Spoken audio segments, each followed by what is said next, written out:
Hey guys, welcome to one more mini blog. వంట రాని వాళ్ళైనా కొత్తగా పెళ్ళైన వాళ్ళైనా 5 మినిట్స్లో రెడీ అయిపోతుంది. సూపర్ టేస్టీగా ఉంటుంది. రైస్ పొడి పొడిలాడుతూ నాటుకోడి బిర్యానీ ఎలా చేయాలో ఈ వీడియోలో చూపించేస్తే వచ్చేయండి. ఇప్పుడైతే ఈ కోడితోనే మనం బిర్యానీ అయితే చేయబోతున్నాము.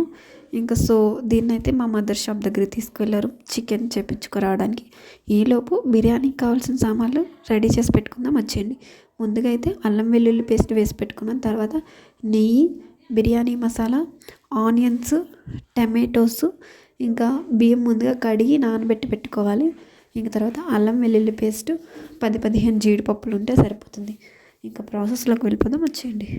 ఇంకా ప్రాసెస్ విషయానికి వస్తే ముందుగా ఒక స్టవ్ మీద ఒక ప్యాన్ పెట్టుకొని ప్యాన్లో నెయ్యి కానీ ఆయిల్ కానీ వేసుకోవచ్చు. నేనైతే ఇక్కడ నెయ్యి వేసుకుంటున్నాను, మీ ఆప్షనల్ అది. ముందుగా అయితే కొంచెం ఫ్రీ హీట్ అయిన తర్వాత ఇందులోనే పచ్చిమిర్చి వేసుకొని అవి కొంచెం ఫ్రై అయిన తర్వాత మనం సన్నగా తరిగి పెట్టుకున్న ఆనియన్స్ కూడా వేసేయాలి. ఇవన్నీ మంచిగా ఫ్రై చేసుకోవాలి.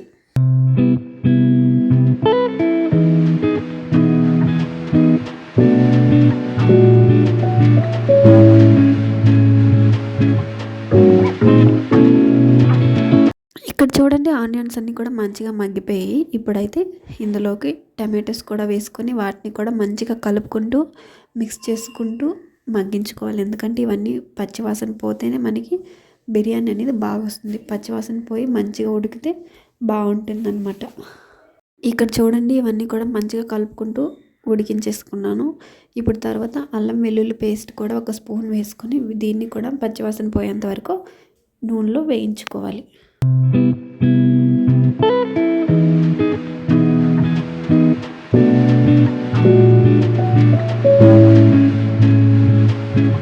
ఇప్పుడు అవన్నీ మంచిగా వేగిపోయిన తర్వాత జీడిపప్పులను కూడా వేసుకొని వాటిని కూడా ఒక 2 మినిట్స్ వరకు ఫ్రై చేసుకోవాలి.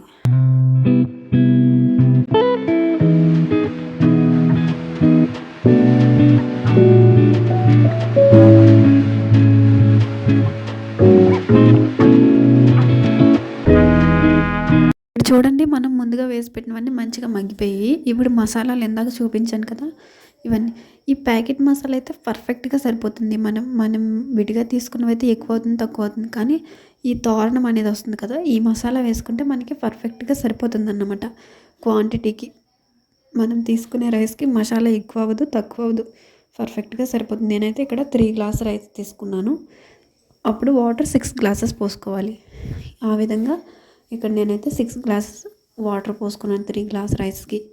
ఇంక ఇదంతా కూడా ఇందులో కొద్దిగా ఉప్పు వేసుకొని ఇంకా ఒకసారి మొత్తం అంతా కూడా కలుపుకొని మూత పెట్టేయాలి.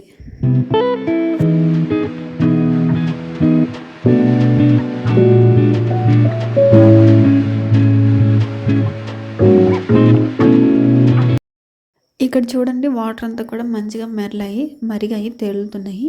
ఇప్పుడు ముందుగా కడిగి నానబెట్టుకున్న రైస్ని కూడా వేసేసి మొత్తం అంతా కూడా ఒకసారి బాగా మిక్స్ చేసుకోవాలి. అడుగు పట్టకుండా బాగా మిక్స్ చేసేసి అంతా కూడా ఇప్పుడు మళ్ళీ మూత పెట్టేసి ఒక 10 మినిట్స్ ఉంచుకుంటే సరిపోతుంది. ఇప్పుడు వీటిపైన మూత పెట్టేద్దాము. ఇంకా నెక్స్ట్ చికెన్ కర్రీ ప్రిపేర్ చేసుకుందాం, వచ్చేయండి పక్కన. ఇది ప్రాసెస్ కూడా చాలా సింపుల్గా ఉంటుంది. మా మదర్ చేస్తుంది, సూపర్గా ఉంటుంది అసలు. ఇంకా ప్రాసెస్ చూసేద్దాం, వచ్చేయండి. ముందుగా ఒక స్టవ్ మీద ఒక ప్యాన్ పెట్టుకొని ప్యాన్లో ఆయిల్ వేసుకొని 4 పచ్చిమిర్చి మధ్యగా కట్ చేసి వేసుకోవాలి. తర్వాత మనం సన్నగా తరిగి పెట్టుకున్న ఆనియన్స్ కూడా వేసుకొని అవి మూత పెట్టుకొని అటు ఇటు మధ్యలో కలుపుకుంటూ మగ్గించుకోవాలి. ఇక్కడ చూడండి, ఆనియన్స్ అన్నీ మగ్గిన తర్వాత ఇందులోకి అల్లం వెల్లుల్లి పేస్ట్ ఒక స్పూన్ వేసేసి దాన్ని కూడా కలుపుకొని మంచిగా మిక్స్ చేసుకుంటూ అంతా కూడా కలుపుకోవాలి. మధ్యలో మూత తీసుకుంటూ ఇవన్నీ కూడా మంచిగా మగ్గిపోయిన తర్వాత మనం వాష్ చేసి పెట్టుకున్న చికెన్ కూడా వేసేయాలి. ఇది నాటుకోడి కూర అండి, సూపర్ టేస్టీగా ఉంటుంది. అసలు నార్మల్ బాయిలర్ కోడి కంటే నాటుకోడి కర్రీ అనేది సూపర్గా ఉంటుంది. ఇంక ఈ కర్రీని వేసేసి కదపకుండా మూత పెట్టేయాలి. అది మగ్గేలేపు బిర్యానీ ఎలా వచ్చిందో చూసేద్దాం, వచ్చింది. ఇక్కడ చూడండి, పొడి పొడిలాడుతూ బిర్యానీ అయితే రెడీ అయిపోయింది. ఇంకా స్టవ్ ఆఫ్ చేసుకొని మూత పెట్టుకోవడమే. ఇది కొంచెం మగ్గిన తర్వాత మూత తీసుకుంటూ కలుపుకుంటూ ఉండాలన్నమాట. అలాగే వదిలేస్తే అడుగంటుకుంటుంది కాబట్టి మధ్యలో మూత తీసుకుంటూ కలుపుకోవాలి. ఇక్కడ చూడండి, చికెన్లో ఉన్న వాటర్ అంతా కూడా వచ్చేస్తుంది. అలా వాటర్ అంతా ఇనికేదాకా అలాగే చేయాలి. కొంచెం నాటుకోడి కదా కొంచెం టైం పడుతుంది, కానీ టేస్ట్ వైజ్ చాలా సూపర్గా ఉంటుంది. మధ్య మధ్యలో మూత తీసుకుంటూ మిక్స్ చేసుకుంటూ ఉండాలి అన్నమాట, వాటర్ అంతా ఇనికే వరకు.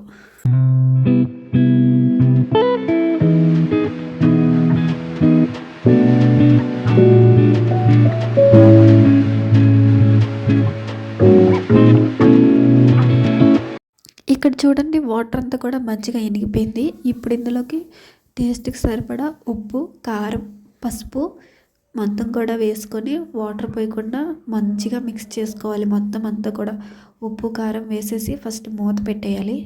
మూత పెట్టేసిన తర్వాత ఒక 5 minutes ఆగి మూత తీసుకొని మొత్తం అంతా కూడా మిక్స్ చేసుకోవాలి, ఉప్పు కారం అంతా కలిసేలాగా.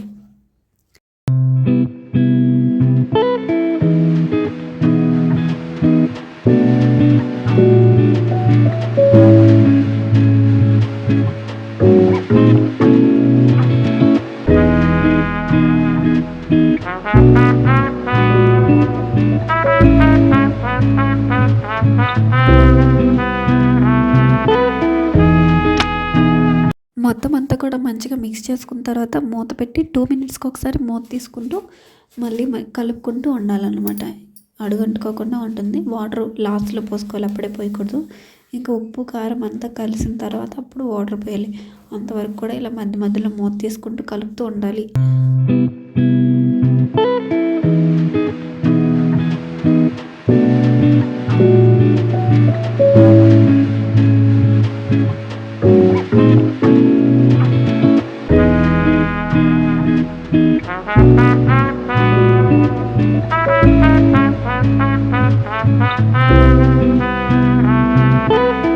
ఇక్కడ చూడండి ఉప్పు కారం అంతా పట్టి ముందున్న వాటర్ అంతా ఇనిగిపోయింది. ఇప్పుడు కొద్దిగా వాటర్ పోసుకోవాలి, ఎందుకంటే నాటుకోడి కదా కొంచెం గట్టిగా ఉంటుంది, ఉడకడానికి అనేది టైం పడుతుంది కాబట్టి.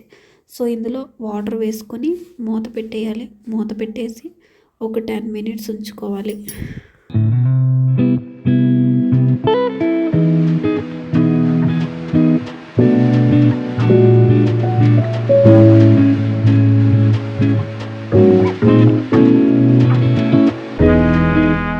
ఇప్పుడు చూడండి 10 minutes అయిపోయింది. మూత తీసుకొని కొద్దిగా ధనియాల పొడి కూడా, చికెన్ మసాలా ధనియాల పొడి కూడా వేసుకొని మళ్ళీ అంతా కూడా మిక్స్ చేసుకొని మళ్ళీ ఒక 5 minutes మూత పెట్టుకొని మగ్గించుకోవాలి.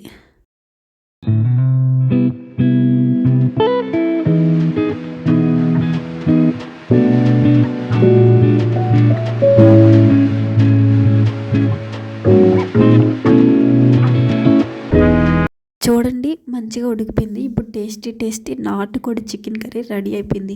ఇంకెందుకు ఆలస్యం, వడ్డించుకొని తినేద్దాం రండి. బిర్యానీ నెక్స్ట్ నాటుకోడి చికెన్ కర్రీ అస్సలు నో వర్డ్స్ అండి. ఇవి తింటుంటే అయితే మీరు కూడా తప్పకుండా ట్రై చేయాల్సిన రెసిపీ ఇది. ఒక్కసారి తిని చూడండి, మీ ఫేవరెట్ అయిపోతుంది. ఇంకా నాటుకోడి ఇగురులోకి వడలు ఉంటే ఇంకా సూపర్గా ఉంటుందని చెప్పి ఇంకా వడలు కూడా వేసేస్తున్నాను. ఇక్కడైతే నేను కొద్దిగా పిండి వేసుకుంటూ వడలు కూడా చేసేస్తున్నాను.